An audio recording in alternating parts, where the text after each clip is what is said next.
Archaic Records. Hey, what's up, everybody? It's Archaic Records here with you again. My name is Jamie, coming at you from Nashville, Tennessee. And I'm here to wish you a very happy Morrissey Monday, my weekly celebration of all things Morrissey and the Smiths. Also, allow me to wish you, those of us in the U.S. At least, very happy Labor Day. I hope you were enjoying your long holiday weekend and having an excellent end to the summer. Now, you sort of have to excuse my appearance in this episode. My wife and I just got back. We spent the last 3 days up at the annual Muddy Roots Music Festival out in Cookeville, Tennessee. And as you can see, I went about 10 rounds with the sun. So you'll have to forgive my appearance this week. I know what you're thinking. I know what you're going to say. It's no big deal. You always look like ass Dingleberry. But anyway, we did just get back from the annual Muddy Roots Music Festival out in sort of the eastern foothills out in Tennessee. And if you have not ever heard of or been to the Muddy Roots Music Festival, it is an absolutely amazing weekend of great music. Pretty awesome people in a very beautiful setting. The organizers out there just do an absolutely amazing job. It has become sort of an annual pilgrimage for my wife and I. Later this week, I will be posting a 2023 Muddy Roots recap, sort of going over some of the bands that we saw. And as I sort of teased in my last video, the Kiss video, I'm hoping and thinking that my wife will actually be joining me on that episode. Give this channel a little bit of sex appeal, if nothing else. But like I said, you will have to sort of forgive my appearance. This is kind of what it looks like generally when a Norwegian Irishman spends too much time out in the sun, and it's not good. It's not good. I mean, this is never really good, but this is kind of ridiculous. I look like Mr. Krabs. I suppose that's better than having crabs, at least.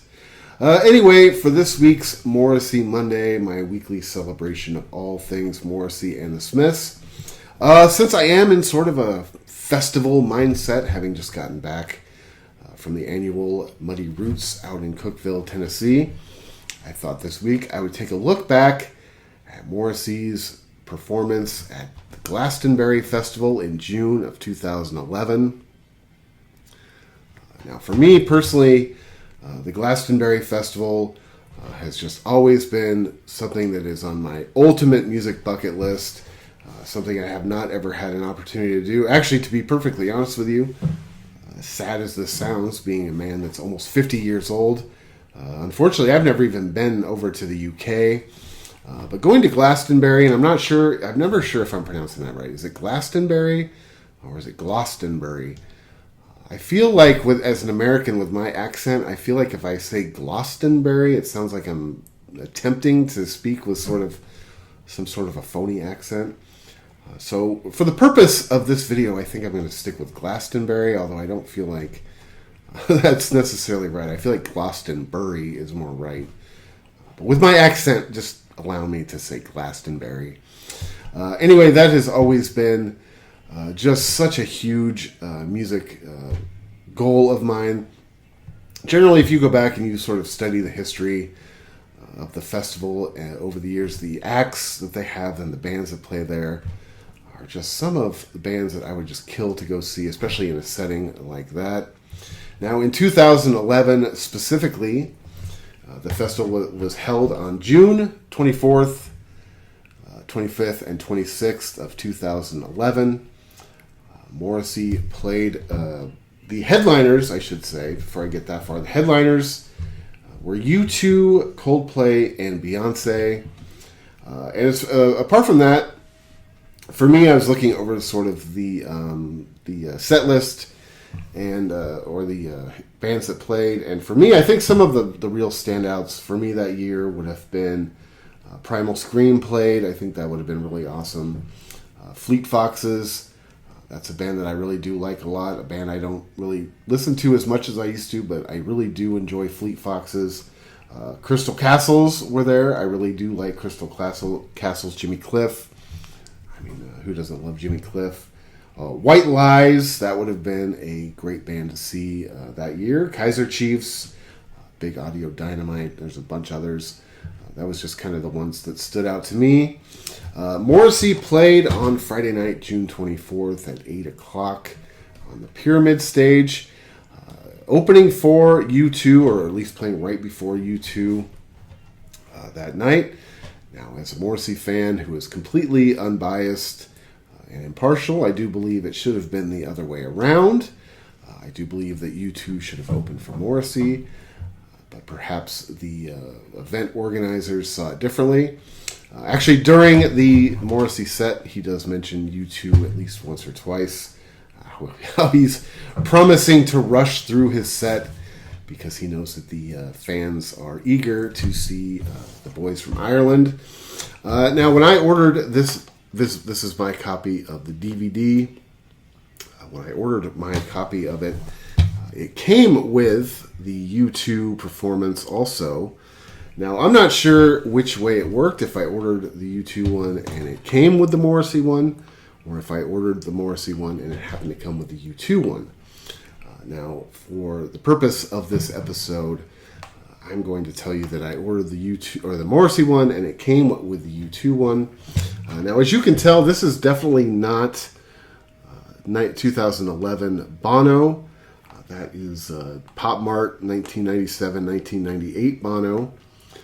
But this, the 2011 U2 Glastonbury DVD at least also has on it a bonus show from the Pop Mart tour 1997-1998 in Johannesburg, South Africa. And if you know anything about me and my sort of U2 fandom, I actually really do like the Pop album and the Pop Mart tour. So I'm not necessarily complaining about that. But as I mentioned, Morrissey went on at 8 o'clock right before the Irish juggernauts known as U2. Again, probably should have been the other way around, but I'm pretty biased about this kind of thing. Anyway, getting into the actual show itself, I absolutely love this performance. Of course, Morrissey in 2011, he was sort of floating in a limbo in between a couple of different albums. Of course, Years of Refusal had come out in 2009. He had also put out the Swords compilation towards the end of 2009. But it wouldn't be again until 2014 that he put out the World Peace album. Now, for me personally, I don't like to even admit this. This is not something I'm proud of. But there was sort of a 5-year stretch in there where I actually did not see Morrissey live. I did not see him live in between the Swords tour and when the World Peace is None of Your Business tour hit my area. And that was for no real reason. I was not a fan. I was kind of going through sort of a little bit of a different music phase during that time, and it is possible that I was listening to the big guy a little bit less than I normally had been throughout most of my life. So I actually did not get a chance to see Morrissey much at all during this sort of period. I really love the performance, the Glastonbury 2011 performance. I think that he comes out with a lot of energy. I think he comes out in very high spirits. And I really love the band's performance on this video. For me, actually, one thing I sort of wish, and it might exist. I'm not, just because I don't happen to own it doesn't mean it doesn't exist. But one thing I would love to see, because I do think that this performance is so strong, I would love to see this eventually released on CD or vinyl. Some sort of audio-only platform. Not that I don't love throwing on this DVD and sitting back and geeking out on it, but I will say that it would be cool just to have this, on CD or vinyl. You could throw it on, listen to it. I love this performance. I actually really like the set list a lot, considering, like I said, he's sort of in between records, and he's in a festival setting on a very limited sort of set time. I think that this set list is actually relatively ambitious. He does not, in any way, shape, or form, kind of go through the motions during the show. And there's actually a couple of sort of deeper tracks in the set list. This is not just your typical festival greatest hits set list. I really admire the fact that whenever you go see Morrissey, whenever I've gone and seen Morrissey, which is many times over the years, I will say that unlike a lot of other bands I've seen, and this ain't throwing rocks, I'm not judging anybody, but for me, every single time I've gone to see Morrissey live, there's songs you can pretty much bank on that you're going to hear, but there's always 3 or 4 surprises in every set list, every tour, and even on this little festival hour and 15-minute set, he's got a couple of tunes on here that are really almost like borderline deep cuts things. And one of these songs I've never seen live personally myself, which does make me kind of jealous, to be honest with you. And if you compare it, and again, I'm not judging, I'm not throwing rocks at anybody. I'm a casual U2 fan. I just did a video about Boy a couple weeks ago. I like this band. But if you look at the set list that Morrissey plays on the 2011 Glastonbury set and the set that U2 plays, the set list at least, for U2 you've got Even Better Than the Real Thing, The Fly, Mysterious Ways, Until the End of the World, One, I Will Follow, I Still Haven't Found What I'm Looking For, Stay Far Away So Close, which is actually my all-time favorite U2 song. I love that song. That is the goods. Beautiful Day, Elevation, Get On Your Boots, Vertigo, Sunday Bloody Sunday, Bad, Pride in the Name of Love, and With or Without You. That's their Glastonbury set from 2011, which sort of, I guess appropriately, I mean, if you will, is just a very straightforward festival, greatest hits. Not accusing anybody of going through the motions. I don't believe that U2 is a band that ever goes through the motions either. If you ever go back and sort of watch any of their live footage, including this, I've actually watched both shows on this DVD. I mean, they're a band that always brings it too. But if you look at that set list, that is just a very straightforward festival. Let's go out there and just punch them in the face with all the radio songs. There's not a deep cut on that. Whereas I think that the Morrissey performance is a lot more ambitious. I think it's a lot more honest to really who he really is. And I just think that this is really such a cool show. It's very sort of abbreviated, being on a festival setting and being in sort of an opening role. Again, like I said, he did open for U2 on this show. But he comes out, and the first song that he breaks into, as he comes out on stage, he famously says, "Fancy seeing me here," before the band breaks into a very awesome and high-energy version of "I Want the One I Can't Have." That is a song that I have seen him do live before. I don't think I've ever seen him open the show with it, but actually it's a very effective show opener on this set. I think especially just the energy that they put into it. It's a little bit up-tempo, but man, I love that song. I mean, that just grabs you right by the onions right away, and you're just into it at that point in time. The second song off of this set list is the first of the gang to die. Of course, off You Are the Quarry. That, as I've said on these videos, I'll probably say again, that was the greatest tour I've ever seen in my entire life. By any artist, anywhere, anytime. Man, holy smokes, I absolutely love that song. Who doesn't love that song? If you're in the Morrissey fan community and you don't like that song, man, I mean, I'm sure you got your reasons, but that's a tough sell, because First of the Gang to Die is absolutely amazing. Man, that is such a killer live song. I think one of the things about seeing the You Are the Quarry tour, Apart from the fact that I've said this before, it was just the best. But so many of those songs just translated live so well. And of course, in 2004, he was just, 2004, he was just like breathing fire on that tour. This is a great rendition of First of the Gang to Die. The next song is You Have Killed Me. I absolutely love that song. Again, really good performance on here.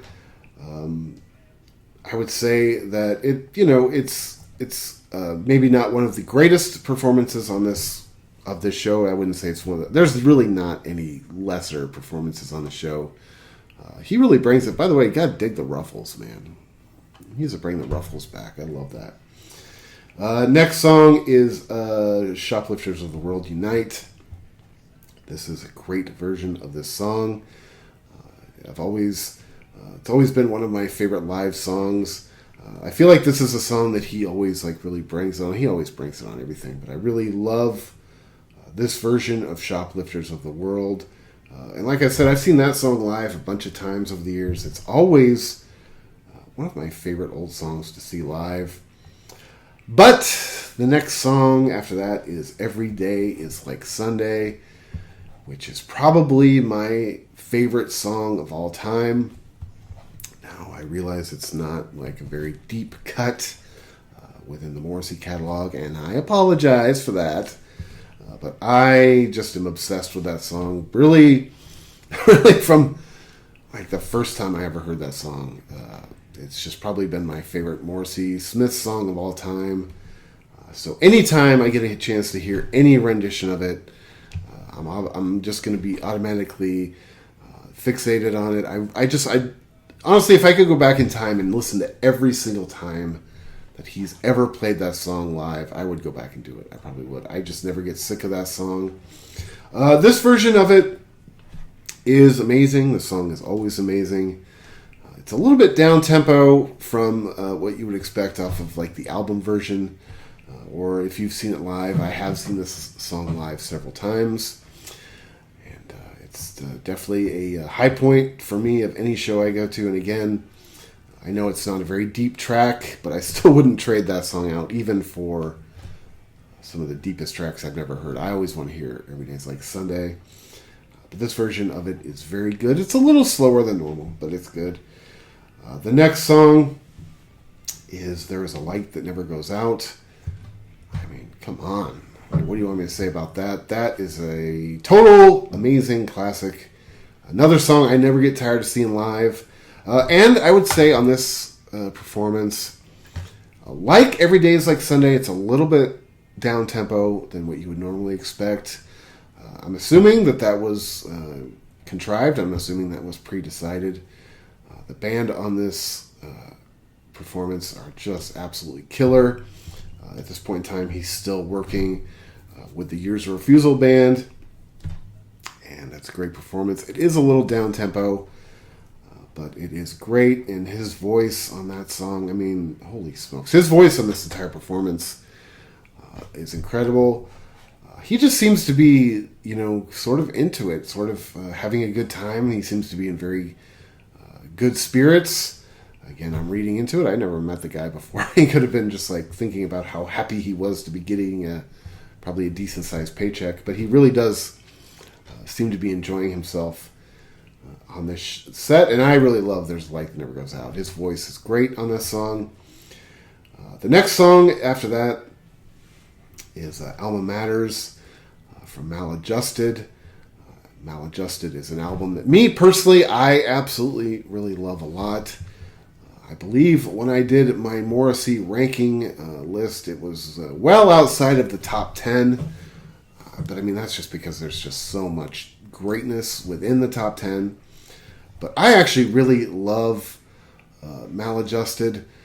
I know that record has its detractors.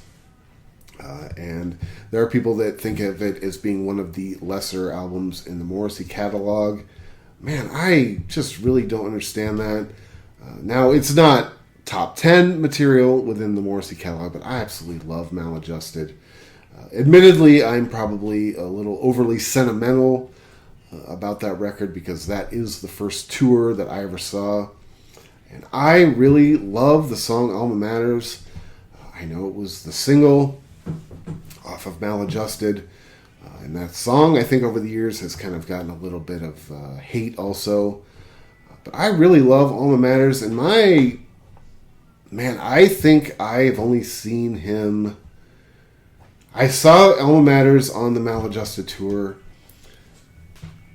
I don't know if I've seen him do that song in person since. I'll have to go back and check out some of my set lists, which I do have written down, the set lists of the shows I've been to. Yes, I'm that guy. But I will have to check out if I've seen Alma Matters more than once, because I don't... Off the top of my head, I'm going to bet that I haven't, because but I love that song. And I did see that song live in '97 in San Francisco. The next song, to me, is one of the two really sort of deeper tracks on this set list. And like I said, I love the fact that he's not just going and just doing kind of a, here's a greatest hits festival set list. He does People Are the Same Everywhere. He introduces this. He says, I hope you can stand an old song. And I love the song. People Are the Same Everywhere. This is not a song I've ever seen live, personally. Man, I just really love this version of this song. There probably... I have not heard many live versions of this song. I'm sure they're out there, but I really love this version of this song. I remember when I actually bought this DVD, not even knowing what the set list was. I immediately flip it over, you look at the back, and I saw that. And the first time I watched this DVD, I actually skipped it ahead to that because I've never seen that song live myself in person. The next song is One Day Goodbye Will Be Farewell. I absolutely love that song. That is a great track off of Years of Refusal. At this point in time, of course, the newest record in the catalog. And they do a great version of it. Again, this is the Years of Refusal band on the show. I love that song. Man, I love that song. The next song is probably the second deep track on the set list, and that is Action Is My Middle Name. And this is a killer version of this song. Again, this is a song I've never seen live at a show I've been to. I have heard a couple live versions of this song on recordings, but I have never seen it personally live. And on this specific show, I would take this version of Action Is My Middle Name, this performance of it, slightly over this performance of People Are the Same Everywhere. If you're sort of comparing the two kind of like deeper cuts. Man, I love Action Is My Middle Name. That's a song I would actually really love to see him bust out at a show I end up at. Like I said, I'll be seeing him in October out here in Tennessee, 14th and 15th. And man, I would be pretty stoked if he threw that one in, honestly. That's a good one. The next song is, of course, the Lou Reed cover, Satellite of Love. We've all seen that one live. It never gets old. I dare say that I do believe that Morrissey's version of that song is better than Lou Reed's. I am biased. And I love the Lou Reed version. I love Lou Reed, period. Might actually have to get some Lou Reed up on this channel pretty soon. That is a great version of Satellite of Love. He always destroys that song live. There's just something about the marriage between that song and his voice, to me, that it's just perfect, man. I can't even believe it. Anyway, the next song is Meat is Murder. This is a really incredible version of the song on this performance. It is very gut-wrenching. It always is when you see it live. Speaking of that, out of respect for Morrissey's vegetarianism, the Glastonbury Festival did suspend meat sales during his set in 2011. But this is a very gut-wrenching version of Meat is Murder. Man, I just really love this song. It's gut wrenching every time you hear it. Actually, to be honest with you, there's times, and I don't do this frequently with this song, but there are times if I'm in kind of like a funk mood, and I'm driving around in my car and that song comes on. I'm not lying. Sometimes if I'm feeling like bummed out about something, sometimes I'll skip that song because that's a bummer of a song. But it is gut wrenching. It's beautiful, and this performance of it is really. That's actually one of the best single song performances on this record. I think is Meanest Murder. He just fills that song out. Next song is I'm Throwing My Arms Around Paris. Of course, off Years of Refusal, the newest record at the time. Great performance. I absolutely love that song. I love this version of it. Again, this set list, there's really not anything bad in the set list, and his performance during this set list is just the goods. Next song is Irish Blood, English Heart. Again, off of You Are the Quarry.